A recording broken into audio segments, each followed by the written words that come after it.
तो गाइस अभी आपके गांव में एक अनाउंसमेंट हो रहा होगा जिसमें आपको बताया जा रहा है कि आप अपने जमीन का जल्द से जल्द सर्वे करा ले। यानी कि आपको इस जगह पे इस तारीख को इस डॉक्यूमेंट के साथ आकर अपने जमीन का सर्वे करा लेना है। अब देखो हमारे गांव में तो अनाउंसमेंट हो गया है, अगर आपके गांव में अभी तक अनाउंसमेंट नहीं हुआ है तो बहुत जल्द ये अनाउंसमेंट आपको देखने को मिलेगा, क्योंकि आज से लगभग 70 साल पहले 1994 में ही आखिरी बार भूमि का सर्वे हुआ था।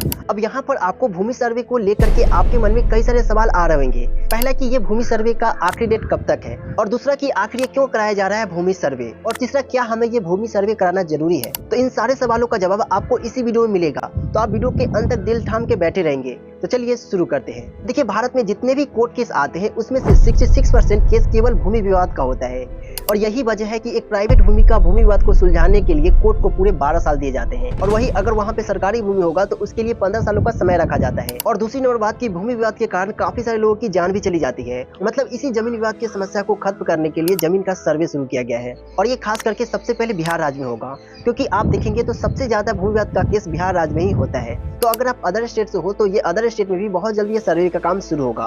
पर आप इस वीडियो को छोड़ के मत जाइए, आप ये समझ लीजिए कि आखिर सर्वे क्या होता है। देखिए आपके पास जो भी भूमि होती है वो दो तरीके से होती है। पहला तो आपके पास पैतृक भूमि होती है, और दूसरा आपके पास एक निजी भूमि होती है। पैतृक भूमि कहने का अर्थ होता है कि आपके पास जो भी भूमि है वो आपके पिताजी का है, मतलब कि आपके पिताजी को आपके दादाजी से वो जमीन मिली और वो जमीन आपको मिला, मतलब कि आपने वो जमीन खरीदी नहीं है, आपके पास वो जमीन आपके पूर्वजों ने दी है। और दूसरा होता है कि आप किसी जमीन को खरीद लेते हैं तो वो निजी जमीन कहलाती है।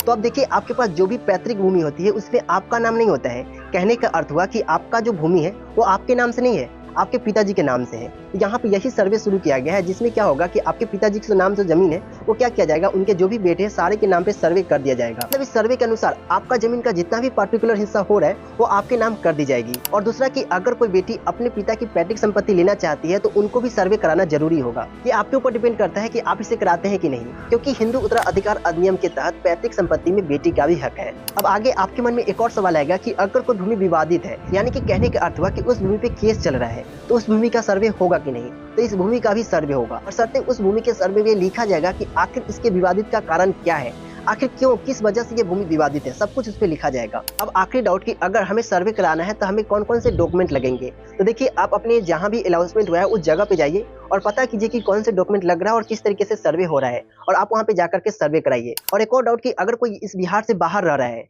तो उसका सर्वे कैसे होगा। तो आपको यहाँ पे आना होगा और आपको सर्वे कराना होगा, या फिर अगर आपके रिलेटिव फैमिली वाले लोग हैं वो यहाँ पे रह रहे हैं और वो करा दे रहे हैं तो ठीक है। अगर यहाँ पे कोई आपका कराने वाला नहीं है तो आपको आकर के सर्वे कराना एकदम जरूरी है। तो समझ लेना ये सर्वे आपके लिए बहुत जरूरी है, आप जल्द से जल्द अपनी जमीन का सर्वे करा लीजिए। बाकी बात आपको ये वीडियो कैसा लगा है आप कमेंट करके बताएंगे, और आप लोग सब्सक्राइब नहीं करते हो तो प्लीज सब्सक्राइब कर लिया करो। मिलेंगे नेक्स्ट वीडियो में। जय हिंद।